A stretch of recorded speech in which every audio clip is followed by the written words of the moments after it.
how can we work on forgiving our Mhm. past self when we are still living through the negative consequences of prior actions?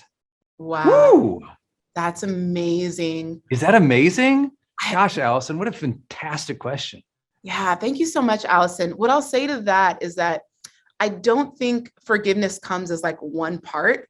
Maybe if we're trying to forgive our past, maybe you're just forgiving your past self for making the mistakes, but not necessarily forcing yourself to move on quite yet, because it is a journey. And I think that timeline is going to look different for everyone.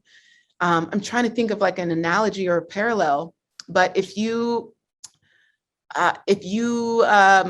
ate peanut butter and you have a peanut allergy, like maybe those symptoms and side effects are going to be scattered. And you're not going to know that you had a peanut allergy until the symptoms showed.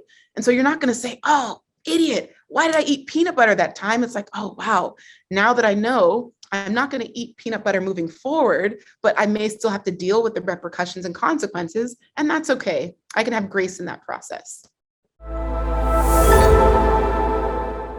Sarah's asking, what advice do you have for parents with kids who spend too much time comparing themselves to others on social media? And that's what hurts my heart the most, I think, about this next generation is because I didn't get a cell phone until I was 17, 18, like entering college. So I really didn't have that constant pressure to see how great everyone else was.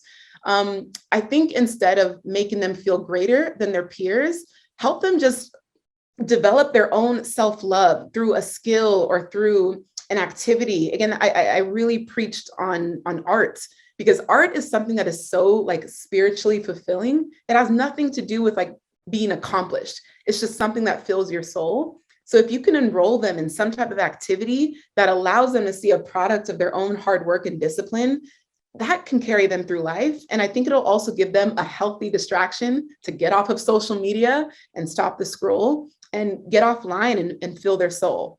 Oh, that rhymed. When you feel disappointed during the day, like it's a big day, it's busy, something happens, you're disappointed, how do you like pick yourself up and keep going? That's a great question. So disappointment, usually for me, it stems from expecting more out of people that I shouldn't. So I have to check in with the source of my disappointment. If I'm disappointed because someone didn't do something that I expected them to do, but I never actually relayed the expectation, I take ownership of that. And like I mentioned in the afternoon, I love my cat naps because it allows me a time during the day to recalibrate and say, okay, I've been doing a lot today. Or am I demanding more of myself than I'm actually capable of doing? Have I had a very stressful week so far? And am I trying to like maintain this level of momentum that isn't actually doable?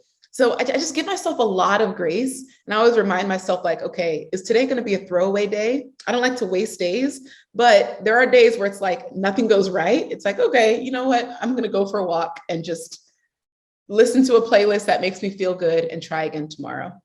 Oh, I love that. I love that. I think any negative emotion, that's a really great formula. Like go for a walk, listen to a playlist, just like walk it out, breathe it out, dance it out, and then come back in and say, okay, what's my intention for the rest of this day?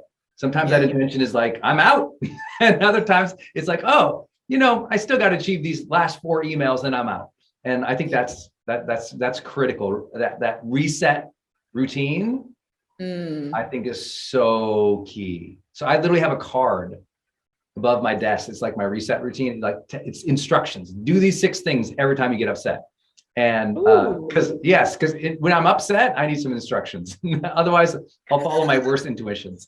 This can be your day for personal growth. This can be that day you committed to and you remember and you go, that was a day I got myself a community. I got better coaches. I committed to making my life the absolute best that I could. This is that day. Make today your growth day. Click the button on this page and sign up right now.